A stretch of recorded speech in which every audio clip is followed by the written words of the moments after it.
ప్రభుత్వం దిక్కుతోచక దొడ్డిదారిన కూడా కొన్ని పనులు చేసే ప్రయత్నం చేసినప్పటికి కూడా అవి సఫలం కాకపోవడంతో ఎవరైతే బాధితులు ఉన్నారో బాధితుల దగ్గరికి పోయి వాళ్ళకు న్యాయం చేయాల్సిన పరిస్థితి అనేది ఏర్పడుతున్నది. దానికి ఒక 2-3 ఉదాహరణలు ఇప్పుడు జరగబోయే ప్రెస్ మీట్లో నేను చెప్తాను. మీ అందరికి కూడా తెలుసు, ఈ తెలంగాణలో 2000 కోట్ల గురుకుల కుంభకోణం అనేది కంటిన్యూగా జరుగుతూనే ఉన్నది. ఇంతకుముందు ఇదే వేదిక మీద మీ అందరి ద్వారా తెలంగాణ ప్రజలకు ఈ కుంభకోణం యొక్క వివరాలన్నీ కూడా చాలా వివరాలతో మేము ప్రజల ముందర పెట్టడం జరిగింది.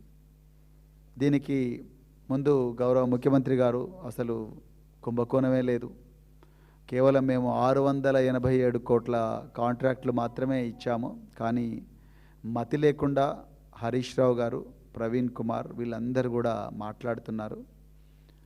వాళ్లకు నేను పిల్లలకు న్యాయం చేయడం ఇష్టం లేదు అని చెప్పి ఒక 2 వారాల క్రితం ఆరుట్లలో తెలంగాణ పబ్లిక్ స్కూల్ ఇనాగరేషన్లో గౌరవ ముఖ్యమంత్రి రేవంత్ రెడ్డి గారు మాట్లాడారు.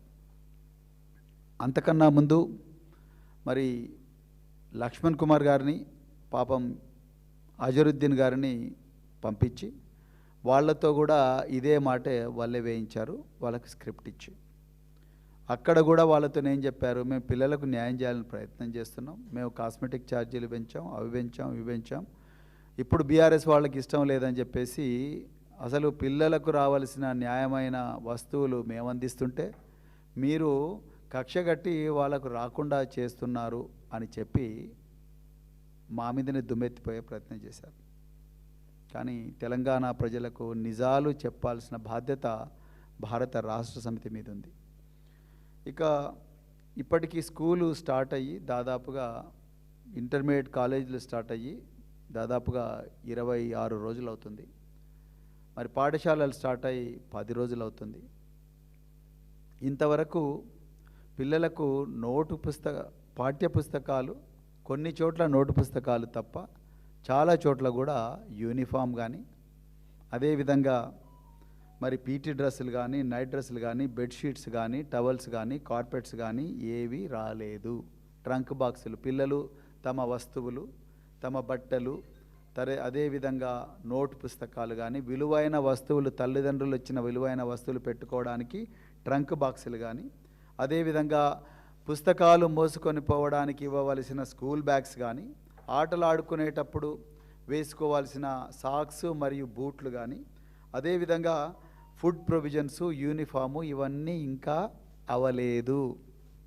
నిజానికి నవ్వొస్తుంది. ఇప్పటికి కూడా చాలా జిల్లాల్లో ఇప్పటికి కూడా పప్పు దినుసులు, ఉప్పు, కారం, నూనె ఇవన్నీ కూడా ఎవరు కాంట్రాక్ట్ ఇవ్వాలి అనేది ఇప్పుడు జరుగుతున్నాయి కాంట్రాక్ట్లు. స్కూల్స్ ఓపెన్ అయ్యి దాదాపుగా 1 రోజులు అవుతుంది. పిల్లలు వచ్చినారు స్కూళ్ళల్లో. పప్పు ఎవరు ఇవ్వాలి, ఉప్పు ఎవరు ఇవ్వాలి, కూరగాయలు ఎవరు ఇవ్వాలి, మటన్ ఎవరు ఇవ్వాలి, చికెన్ ఎవరు ఇవ్వాలి అనేది ఇప్పటికి కూడా నడుస్తూనే ఉన్నాయి కాంట్రాక్ట్లు. అక్కడ కూడా ఎన్నో గడబడులు జరుగుతూనే ఉన్నాయి. ఇంకా వ్యవస్థ గాడిలో పడలేదు. నేను చాలాసార్లు ఈ వేదిక మీద చెప్పిన, కేసీఆర్ గారి హయాంలో ఈ విధంగా జరగలేదు. రేవంత్ రెడ్డి గారు, మీరు నన్ను ఏమన్నా పర్వాలేదు, మీరు నన్ను ఎంత ఇబ్బంది పెట్టినా పర్వాలేదు, ఈ మాట మాత్రం మళ్ళీ చెప్తా. ఎందుకంటే ఆ హయాంలో నేను అధికారిని. ఇప్పుడు మీరు ఏ సవ్యసాచి ఘోష్ గారితోనైతే మీరు ఈ పనులన్నీ చేయిస్తున్నారో, నేను ఆ విధంగానే ఆ రోజుల్లో మేమందరం అధికారులుగా పనిచేసినాం. కానీ మీలాగా ఎప్పుడు పని చేయలేదు.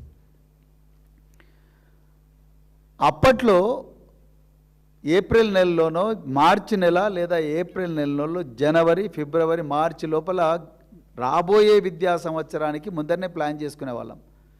మీరు ఇప్పటికీ పిల్లలకు ఏం కావాలనే దాని మీద ఒక స్పష్టమైన అవగాహనకు రాలేకపోతున్నారు. ఇది మొట్టమొదట మీరు యాక్సెప్ట్ చేయాలి, మీకు ఇష్టం ఉన్నా లేకపోయినా. Point number 1. పాయింట్ నెంబర్ 2, ఈ తెలంగాణలో ఇప్పటికీ 15 మంత్రులు ఉన్నారు, గౌరవ ముఖ్యమంత్రితో గారు కలిపి. నా రిక్వెస్ట్ రేవంత్ రెడ్డి గారికి ఏంటంటే, మఫత్ లాల్ అనేటోని 16వ మంత్రిగా పదవీ స్వీకార ప్రమాణం చేయించండి. అదేవిధంగా ఈ రమేష్ జైను, నిరంజన్ జైను వీళ్ళతో కూడా వాళ్ళని మంత్రులుగా చేర్చండి. మీరు వాళ్ళకి ఎమ్మెల్సీలు ఇస్తారో ఎమ్మెల్సీలు ఇవ్వరో మీ ఇష్టం, వాళ్ళని మంత్రులుగా పెట్టుకోండి, మీకు ప్రాణాలు చల్లగా ఉంటాయి, మీకు కావాల్సిన పనులన్నీ వాళ్ళే చేసి పెడతారు. ఈ మంత్రులను అనవసరంగా ముందర పెట్టి వీళ్ళతోని మీరు వెనక గూడుపూటాన్ని నడిపే కార్యక్రమాలు చేయడం కన్నా డైరెక్టు మఫత్లాల్కు, అదేవిధంగా నిరంజన్ జైన్కు, అదేవిధంగా రమేష్ జైన్కు వీళ్ళకే మంత్రి పదవులు ఇవ్వండి, అయిపోతుంది. వాళ్ళే దేశమంతా తిరిగి తీసుకొని వస్తారు, డబ్బులు తీసుకొచ్చి మీకు ఇచ్చేస్తారు వెనక నుంచి మూటలల్లా. అట్లనే బడ్జెట్లో కూడా కాంగ్రెస్ పార్టీ కేటాయింపులు ఎన్ని, రేవంత్ రెడ్డికి సబ్ హెడ్ పెట్టి ఈ కేటాయింపులు ఎన్ని, ఇన్ని పైసలు వీళ్ళకు పోవాలి, ఇన్ని పైసలు వీళ్ళకు పోవాలి, మూటలు మోయడానికి ఇన్ని గన్ని బ్యాగులు కావాలి అని చెప్పి మీరు పెట్టండి. ఇవన్నీ తెలంగాణ ప్రజాస్తిని ఈ విధంగా దోచుకునే ఒక పథకం ఉంది. ఆ పథకంలో ఈ బడ్జెట్లో మల్లు బట్టి విక్రమార్కతోని ప్రవేశపెట్టండి. ఈ ముసుగులో గుద్దులాట ఎందుకు? ఇప్పుడు మనం పిల్లలకి ఇచ్చే వస్తువుల గురించి చూద్దాం.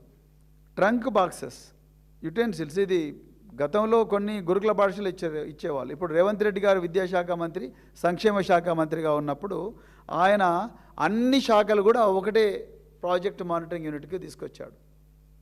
ఇక ప్రాజెక్ట్ మానిటరింగ్ యూనిట్ అయితే దాని మీద మరొక బ్లాక్ బస్టర్ సినిమా తీయచ్చు. ప్రాజెక్టు మానిటరింగ్ యూనిట్ అన్ని పాఠశాలలకు అన్నప్పుడు దాంట్లో ఎస్సీ పాఠశాలలు వస్తాయి, ఎస్టీ పాఠశాలలు వస్తాయి, బీసీ పాఠశాలలు వస్తాయి, మైనారిటీ పాఠశాలలు వస్తాయి, ఇంకా అన్ని పాఠశాలలు వస్తాయి. ఇక్కడ గమ్మత్తైన విషయం ఏంటంటే ముఖ్యమంత్రి మీద విమర్శలు వస్తున్న ప్రతిసారి కూడా ముఖ్యమంత్రి గారు ఏం చేస్తున్నారు, అడ్లూరి లక్ష్మణ్ కుమార్ను, అజరుద్దీన్ను, అదేవిధంగా పొన్నం ప్రభాకర్ను ముందర తీసుకొచ్చి పెడుతున్నాడు. కానీ ఈ డబ్బులు వచ్చే వ్యవహారం ఉన్నప్పుడు, ఈ డబ్బులు ఏ విధంగా రావాలన్నప్పుడు మాత్రం ఏదో స్టార్ హోటళ్ళల్లో మీటింగ్లు అవుతున్నాయి. ఆ స్టార్ హోటళ్ళల్లో మీటింగ్లు అయినప్పుడు ఈ స్టార్ హోటల్ మీటింగ్లలో వీళ్ళు ఎవ్వరికి కూడా తెలియదు. అక్కడ ఒక జీవో తయారవుతుంది. ఆ జీవో ముసాయిదా సెక్రటరియట్కి వస్తుంది. సెక్రటరియట్ నుంచి సెక్షన్ ఆఫీసర్లు, అసిస్టెంట్ సెక్షన్ ఆఫీసర్లు ఆ ముసాయిదా జీవోను ఫైళ్ళన్నీ సర్క్యులేట్ చేస్తారు. మరి సర్క్యులేట్ చేసినప్పుడు మరి పొన్నం ప్రభాకర్ గారి దగ్గర కూడా పోవాలిగా ఫైలు, అజరుద్దీన్ గారి దగ్గర కూడా పోవాలి కదా ఫైలు, మరి గిరిజన సంక్షేమ శాఖ మంత్రి దగ్గర కూడా పోవాలి కదా ఫైలు.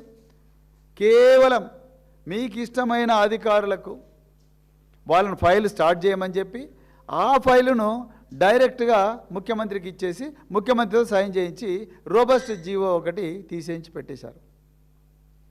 అంటే ఎంత ఘోరమైన పరిస్థితి ఉందంటే పొన్నం ప్రభాకర్ గారి సిగ్నేచరే ఉండదు ఇందులో. ఆయన బీసీ సంక్షేమ శాఖ మంత్రి. ఈ వస్తువులన్నీ బీసీ సంక్షేమ శాఖకు కూడా పోతాయి. అజరుద్దీన్ సిగ్నేచరే ఉండదు, కానీ అజరుద్దీన్ డిపార్ట్మెంట్కు ఇవన్నీ కూడా పోతాయి. అంటే ఏ ఫైల్ అయితే తమకు లాభం జరుగుతుందో ఆ ఫైల్లో వీళ్ళ సిగ్నేచర్లు ఉండవు, కేవలం ముఖ్యమంత్రి గారి సిగ్నేచర్ ఉంటుంది. ఇది రెండవ విషయం తెలంగాణ ప్రజలు తెలుసుకోవాలి.